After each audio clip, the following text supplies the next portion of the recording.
Salvete Omnis, Cynics Montes here, and welcome back to Hermitage. And in the last episode, we were reading a bit of, just getting the bearings, what this game is. And Cecile here had some very interesting things to say. But now we're going to be learning just a little bit more about her. Let's get right back to it, eh?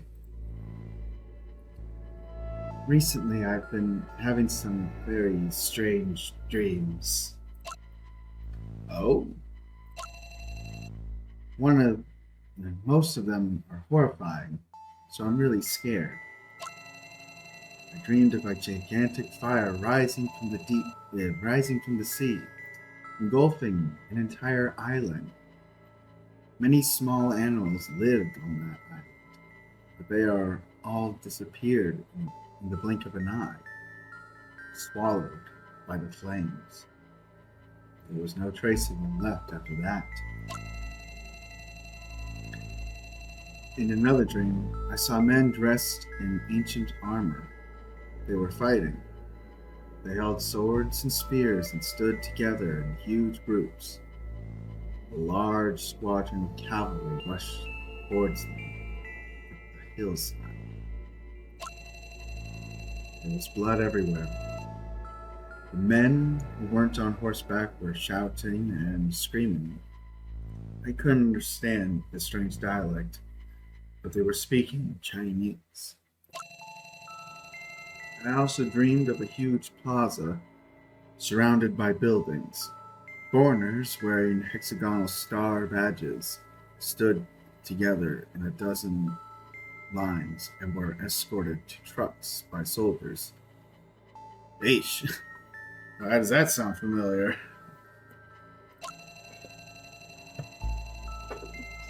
There were mothers in tears holding on to their babies.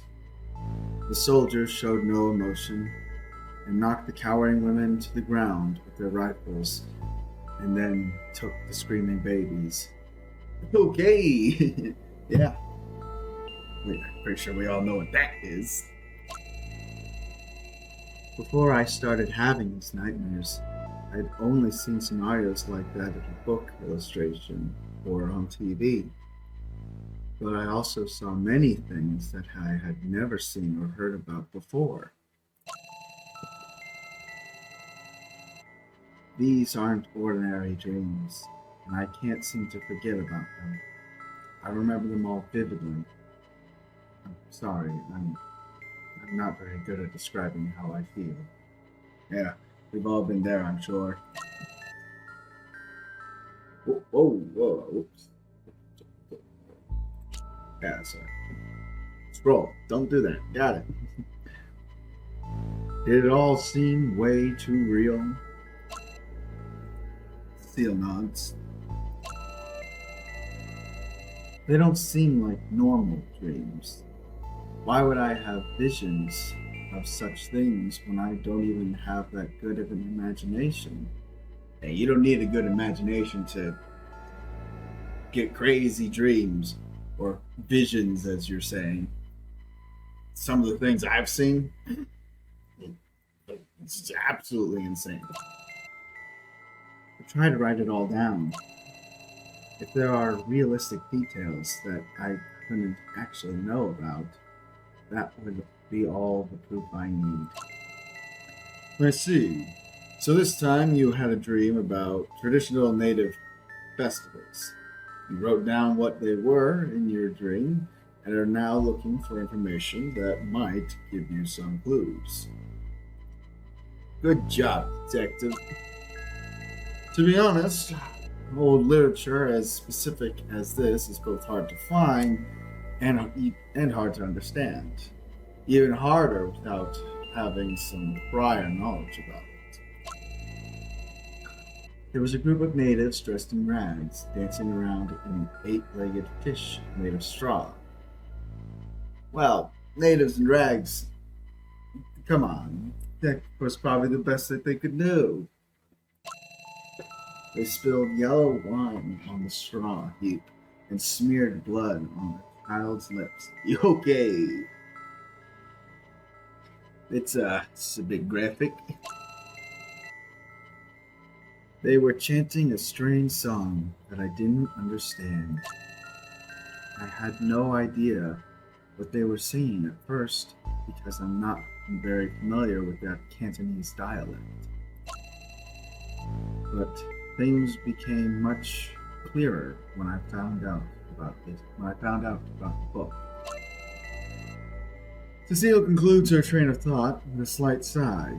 No, she didn't. I don't remember hearing that.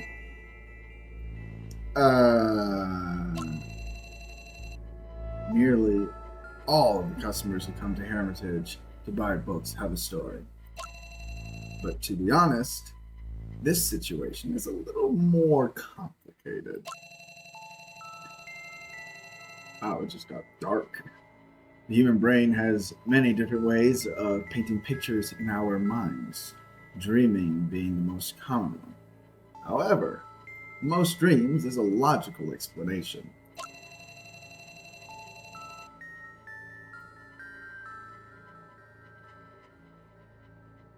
Sorry, I just lost my train of spaced out there for a second. Lost just a whoa. Once we drift into supernatural territory, that's when people get scared. That's not the most pressing issue right now. I can't help but look back at her. Cecile is afraid of making eye contact, but she manages to raise her head to convey how sincere she is with her eyes. She isn't being completely sincere, though. A half-truth is still a lie. I don't know if she realizes that.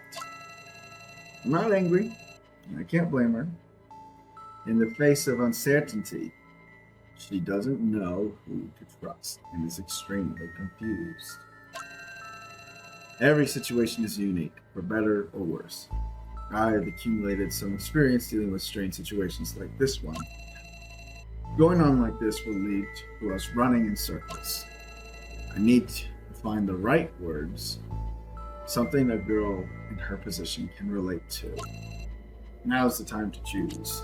Dun dun dun. Oh, okay. Let's see. Something she would understand. The right words. What was it? It was. Shoot, I can't look back. Okay, what was it? I need to choose the right word. Something that she would. What was it? It was understand. Let's see. Well, she seems to beat around the bush a lot. Do we beat around the bush right back at her? I'm not so sure if we should intimidate her or bluff. I would go either with just being straightforward or just beat around the bush like she does.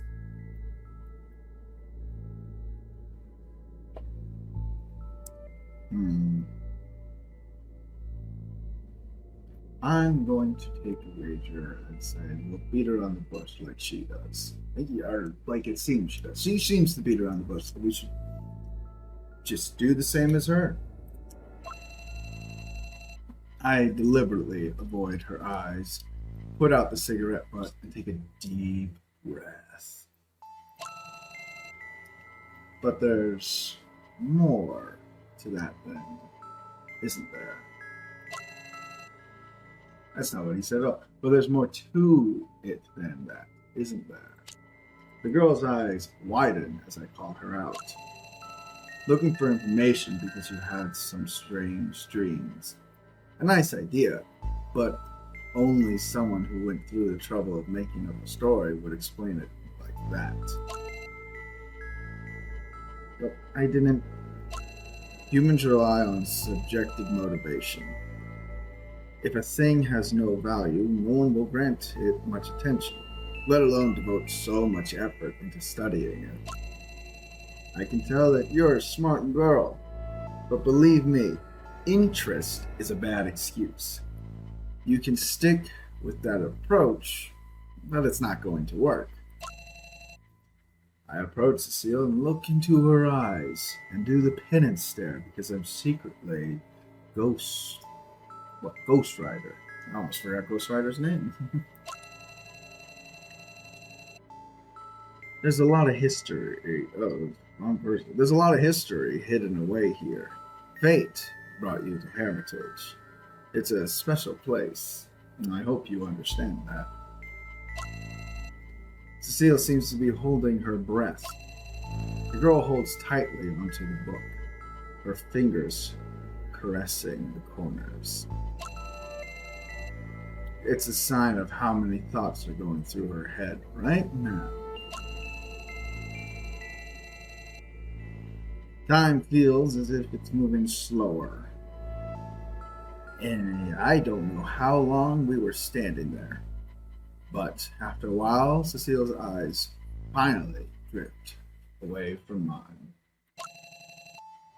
Sir, you really aren't an ordinary person. Just noticing? Thanks. I won't shy away from a compliment if I get one, that's for sure. Cecile ignores my playful remark. She carefully puts the book back on the shelf, then turns to me with a serious expression on her face. It wasn't my original plan, but sooner or later I probably would have come here to ask for your advice anyway. I'm sorry for causing so much trouble. I'm really embarrassed. Seems like you really don't know anything. Put out there. I thought I put the cigarette out. All I can do is scratch my head. Playing dumb doesn't seem to be working well. I want to believe that there are still people willing to help others out there. So it's nice to see they still exist. You're an interesting person, surrounded by so much knowledge from all kinds of different sources. Most people would never believe me if I told them what I told you. I can take a rough guess at your situation. You can tell me your story. I'd like to hear the truth. The corners of Cecile's mouth turn upward into a slightly bitter smile. Hey, come on, perk up, kid. It's a harsh truth, though.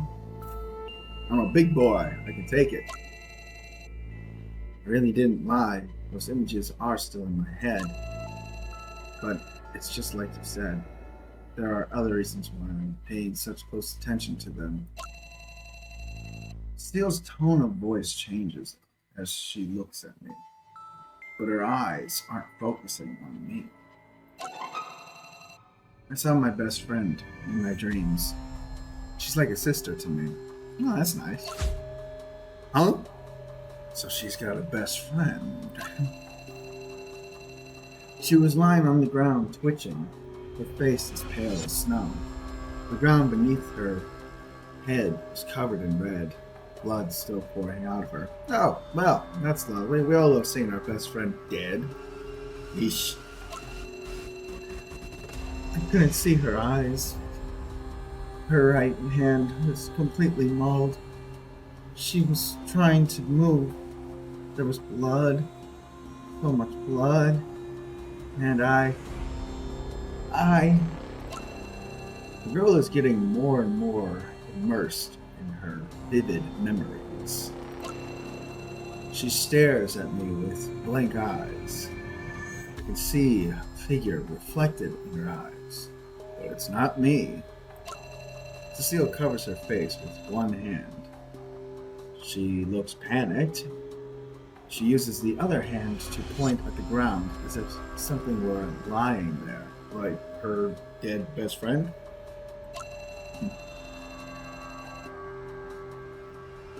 Oh God. Oh, excuse me. She kept trying to lift her head, but her neck was twisted too badly. She didn't react at all. I held her hand. Cecile enters is interesting, probably a typo. Cecile enters is in a kind of trance as she becomes fully immersed in the memory. Her facial expression changes to one of utmost dread, and her mouth starts moving strangely on its own. Words spill out of her mouth. She can't control it. She's staring, the stare, the eyes. Wait, eyes. She didn't say she couldn't see. Didn't she say she couldn't see them at first? Eye, blood, her neck, those eyes, the eyes, eyes, looking at me. They're looking at me, staring at me, looking at me, gazing at me. Those eyes. I clapped my hands loudly in front of her face. We got some real Cthulhu stuff going on here, huh?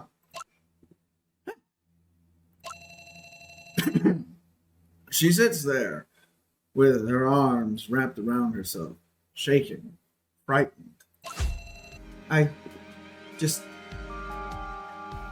What should I do? I gently put my hand on her shoulder. Calm down. Calm down. So basically, this vision made you worry. Worry about your friend's well-being. Cecile nods. I can't bear the thought of her like that. It's so horrible. I'm really scared. The more I remember, the more I still leans against the edge of the bookshelf, her arms around her knees.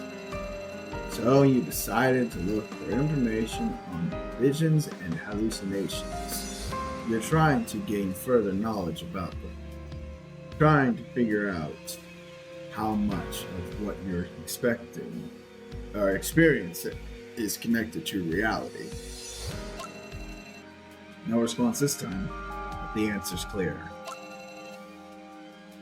This is starting to get troublesome. Will you help me? Cecile looks up, a worried expression on her face. Her eyes are slightly red and swollen from holding back her tears. She looks so troubled, and I can't leave her alone with this burden. So, your interest was in fact genuine. Now, look, I thought maybe I... Go ahead. Okay, take it easy. I won't leave you on your own. However, if you really want me to help you, I need more information. Some more details to work with. Who exactly is your friend who's like a sister to you? What's your relationship with her? Can you tell me where she lives? Can you pinpoint where and when the vision takes place? Does she have a boyfriend? What's the relationship with her father? Very important questions to ask when you're thinking of abducting someone. Don't do that. Don't. More importantly, what exactly are these hallucinations?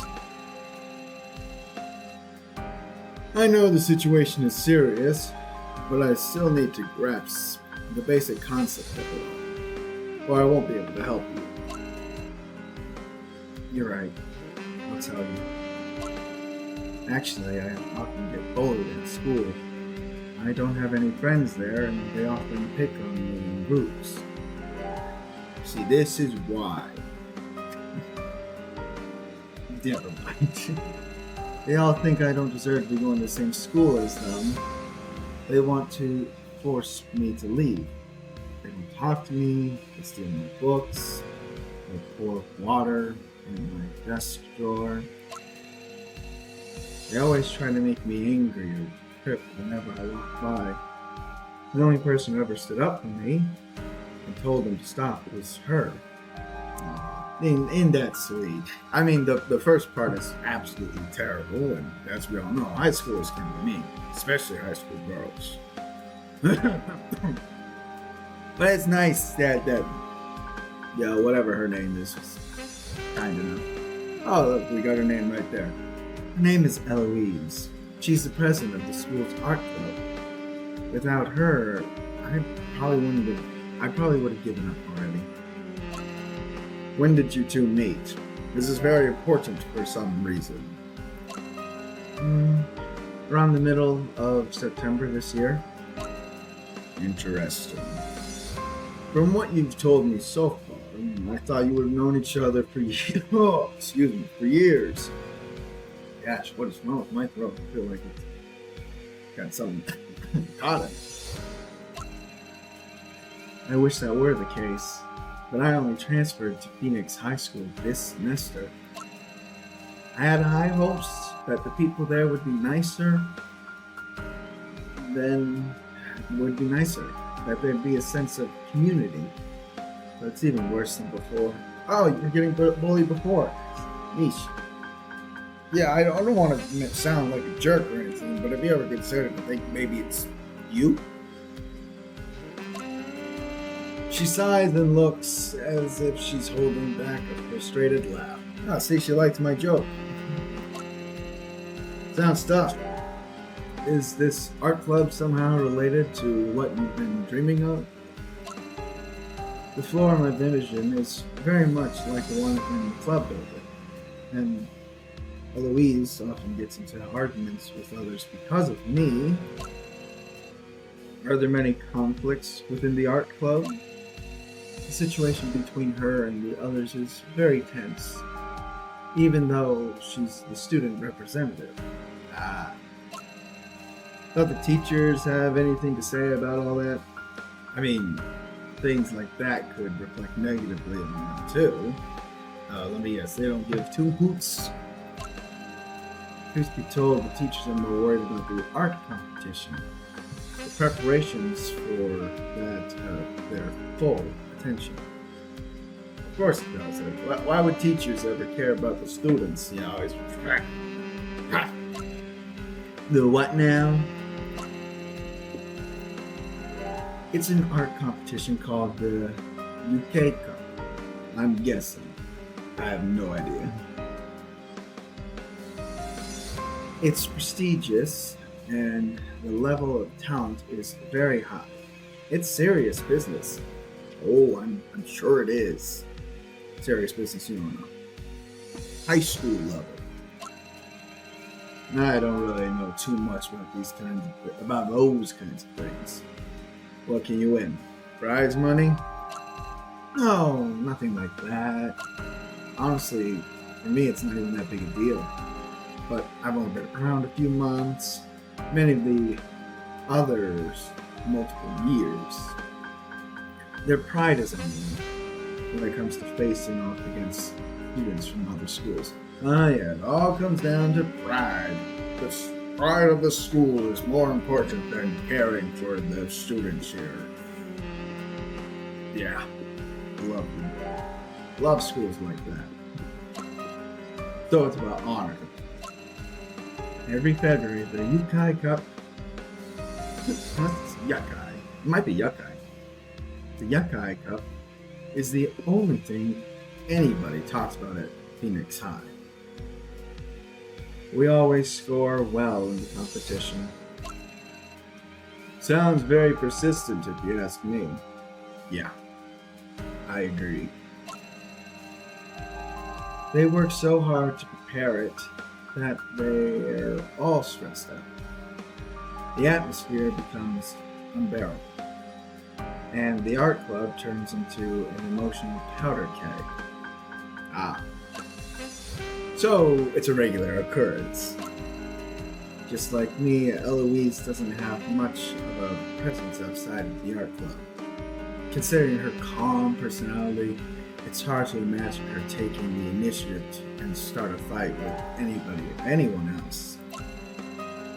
That makes your visions even more strange. There's no plausible explanation for them.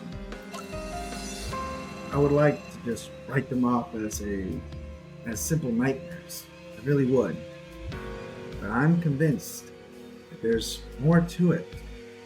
Well, we've all been there. We were all young once in high school and thought our dreams, were more to it. But in most cases, they aren't just nightmares. Okay. Yes, I understand that now. It really makes me wonder. And I wonder, Like I said before, I see a lot of things in these dreams. Although I don't think see is the right word to describe it. I can see, I can hear and touch everything. It's as if I don't even exist and am actually part of it all. That doesn't really add up to what you said before. Do you explain it again? Yeah, you said that being able to see is not the right word. You said you can see, touch, feel everything. I feel like sense or see does work. How do you mean that? I'm not very good at explaining it. Don't worry. Just tell me how you felt when it first happened. What was the first thing that went through your mind? Cecile thinks it over and opens her mouth to say something, but then shuts it again. She stays silent for almost a whole minute. You mean I gotta wait here a whole minute? Well, I think I was lying? Flying. So it feels as if you're flying through the air. No, it feels like fun, but I don't have any sense of self. I can observe everything from above, but my perspective certainly isn't from heaven.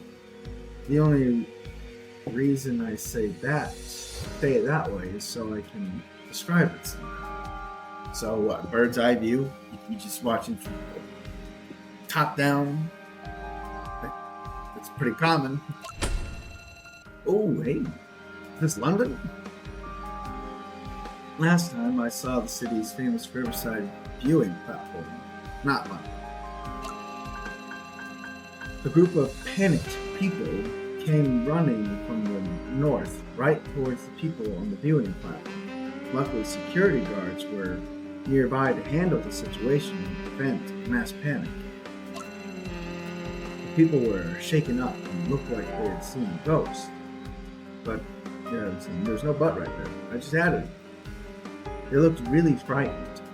All the same, they were such a small group that they were lost in the gigantic crowd of people.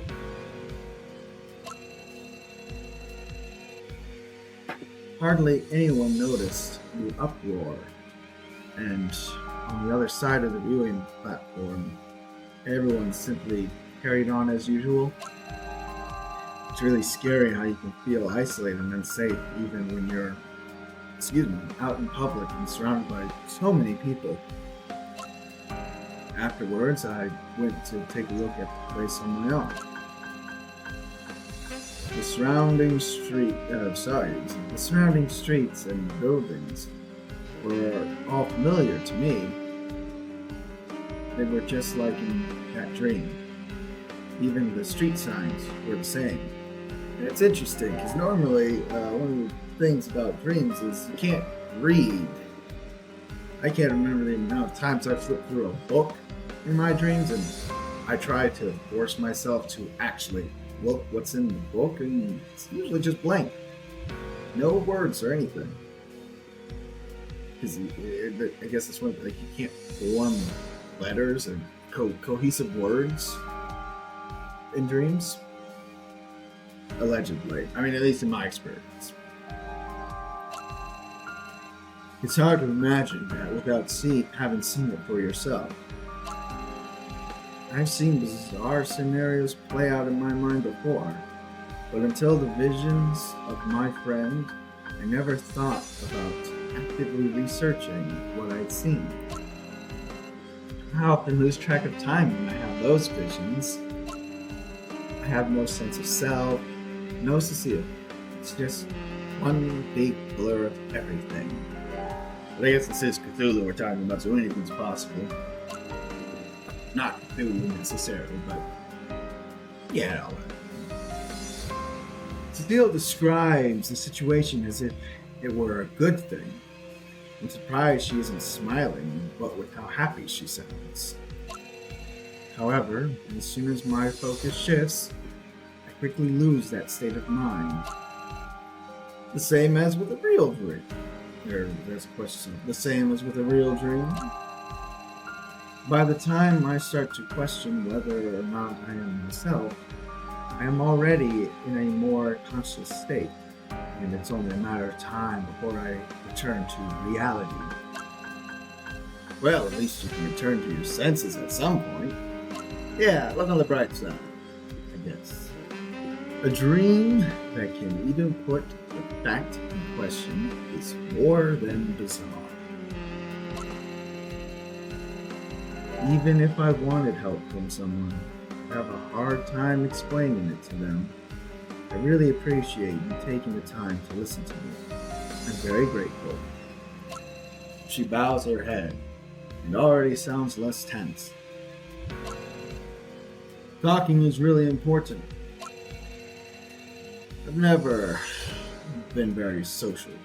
Too awkward, I guess. But I see where you're coming from. Anyway, I just want to understand what I see. After all, if my friend is really in danger, I need to find a way to help her. Do you think I'm naive for wanting to find out whether my dreams are real or not? Of course not. In fact, you being so calm right now is remarkable. Let's take a small break. You want another cup of coffee? A nice little coffee break. Look at that. Cecile leaves Hermitage before the sun goes down.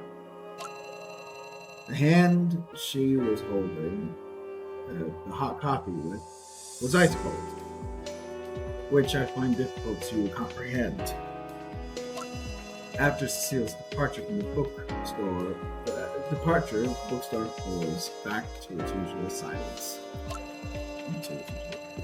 Alright. Only the books that are askew on the shelves show any indication that something happened. Though, to be honest, it's probably more organized than before. Still, there's a lot of work to be done. I should analyze the information I have so far. It completely depends on how much of Cecile is willing to tell me. We agreed to discuss it further tomorrow. But if she chooses to give up, there's nothing more I can do. Instead of worrying about that right now, I should focus my mind on the matter at hand. Stay calm and collected, and take plenty of notes. That's what experience has taught me over the years. I don't know why I'm reading so poorly on this. That's what experience has taught me over the years. Even strange events that cannot be explained through common sense often follow some kind of logic. As long as there is sufficient information, I can draw conclusions. As more conclusions are drawn, an analysis of the events can be constructed. It's something I like to call the principle of reasoning. I'm sure you're not the only one who calls it that. The things I see look so real. I can nearly reach out and touch them. Normally, my imagination isn't as vivid. That's why I started memorizing the things I saw. How else would I ever be able to prove how else would I ever be able to prove that they're real events? I don't know what happened there. I just sort of stopped seeing. Presumed reasoning. I write down a question. Realistic dreams.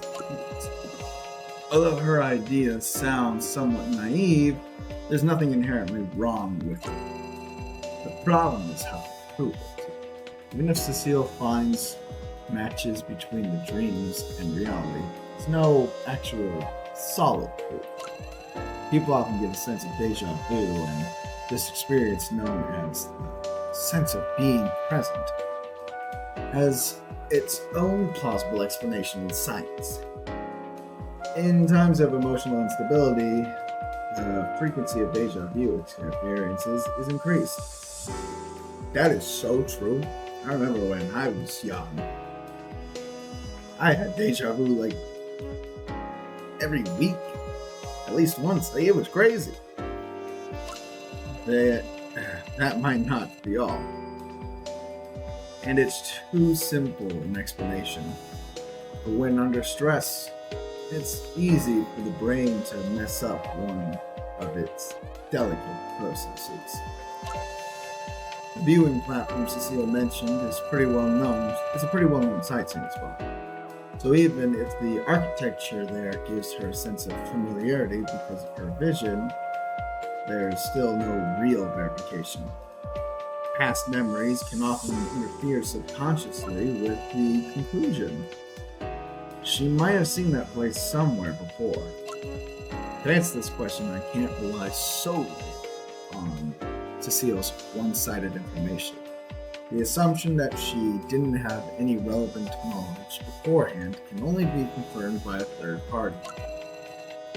I should take notes on what else she said she saw.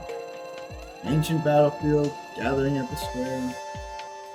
These scenes are bizarre enough, and there seems to be no explanation for them. That big fire she mentioned worried me as well. Considering the difficulty of the investigation, I only have a limited number of options left. Those things happening at Phoenix High School. Riots at the Riverside Viewing. That's all the information I can confirm so far. I did not get a chance to really read that in full. It said something about the illusion has nothing to do. What was that?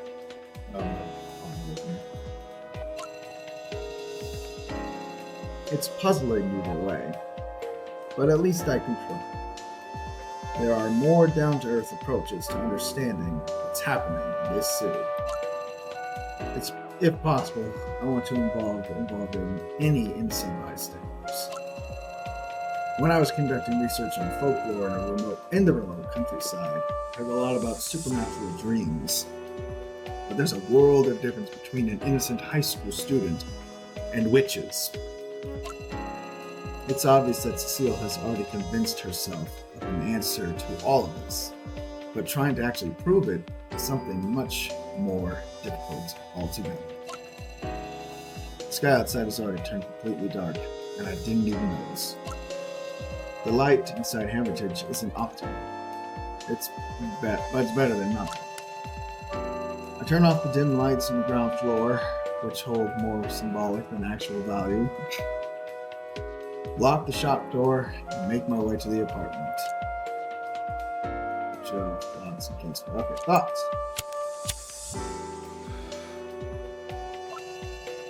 There's no one around. I finally have some time to think. What a weird dream. She would have had no reason to lie to me if she was just borrowing a book. Normal people probably don't believe in dreaming about the past, much less that it can actually be proven. As I just explained to Cecile, it seems it wouldn't make sense to lie like she did. So, what she said has to be true. However, it's no surprise that she's worried about a dream in which her schoolmate is in trouble. I wouldn't say in trouble, I would say best friend dead. It's about, they're not really in trouble anymore. All your troubles are gone. The situation is pretty unclear, and I should find out more. About what she's heard and seen. Dale's case file. Okay, we got Dale descending by this. Realistic dreams. In her dreams, Cecile saw a wonderful scene. Cecile believes that they aren't just mere illusions. But how can we prove that? Alright, do I have... the illusion of nothing to do. Okay. The illusion Cecile had was far beyond ordinary. Along with rising sun properties, many people rushed from the north to the viewing platform. I could clearly see the expression on their faces. Okay. Did I do anything with that? Click it, right click it? Nope. Okay, right click is just back. Dude, this is okay. So this is something I gotta find out. Finish work now?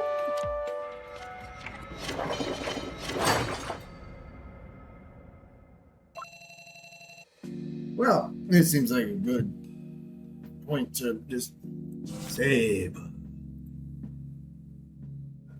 Just save. And yeah, we'll call it there. I think that pretty much good place to end it. We learned about Cecile a bit, and yeah. See you guys next time, and until then, ta for now.